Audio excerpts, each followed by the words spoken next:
আজকে যে বইটা নিয়ে কথা বলতে চলেছি বইটির নাম মন্দ কথা, লেখক নৃসিংহপ্রসাদ ভাদুড়ী। বইটি দ্বীপ প্রকাশন থেকে প্রকাশিত। বইটির মুদ্রিত মূল্য 300 টাকা। আমি এই লাস্ট যে বইমেলা, কলকাতা বইমেলা হয়ে গেল, সেখান থেকে এই বইটা দ্বীপ প্রকাশন থেকে আমি সংগ্রহ করেছি। এই যে বইটার নাম মন্দ কথা, প্রথমেই এই নামটা আমি বলবো যে এই বইটার প্রতি আমার আকর্ষণকে বাড়িয়ে দিয়েছে। প্রথমেই মন্দ কথা। মন্দ কথা বলতে আমরা কি বুঝি? খারাপ কথা বা কথা নাকি অন্য কিছু? নৃসিংহপ্রসাদ ভাদুড়ী একজন খ্যাতনামা লেখক, জ্ঞানী মানুষ। তার লেখা অনেক বই আমি এর আগে পড়েছি। অনেক বলতে বেশ কিছু বই পড়েছি। মহাভারতের ওপর, তার মহাভারতের বিভিন্ন চরিত্রের ওপর লেখা তার বই, সেগুলো বেশ কিছু বই আমি পড়েছি। তো এই বইটাও আমি পড়লাম, এবং এই বইটা পড়তে গিয়ে আমার যেটা প্রথমেই মনে হলো যে এটা একটা অসামান্য লেখা। নৃসিংহপ্রসাদ ভাদুড়ীর লেখা মানে ভীষণ ভালো লেখা, এটা আমরা সবাই জানি। পণ্ডিত মানুষ, জ্ঞানী মানুষ, অসাধারণ একজন ব্যক্তিত্ব, তার লেখা মানেই ভালো কিছু।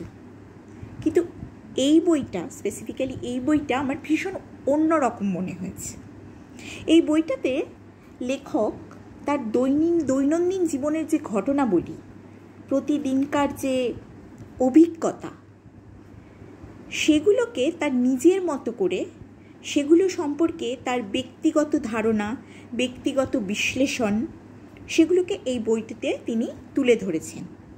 তার জীবনের দৈনন্দিন ঘটনাবলী বা আমরা যেগুলো আমাদের আশেপাশে সচরাচর দেখছি যে ঘটে চলেছে, যে ধরনের ঘটনা, সেগুলোকে উনি নানাভাবে বিশ্লেষণ করেছেন। ওনার মতো করে উনি বিশ্লেষণ করেছেন। অর্থাৎ প্রতিদিনের যে অভিজ্ঞতা, তার সঙ্গে তার ব্যক্তিগত উপলব্ধিকে মিশিয়ে লেখক এই বইতে তুলে ধরেছেন।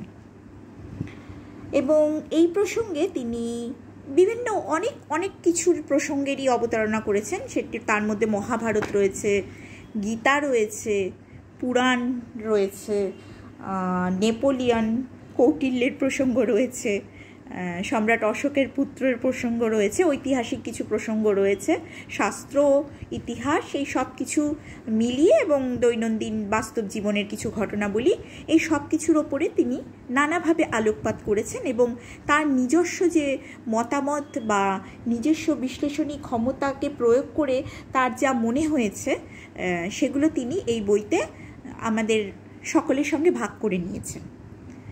তো লেখক এখানে নিজেই বলেছেন যে তিনি এখানে কারোর মন জোগানো কথা তিনি বলেননি।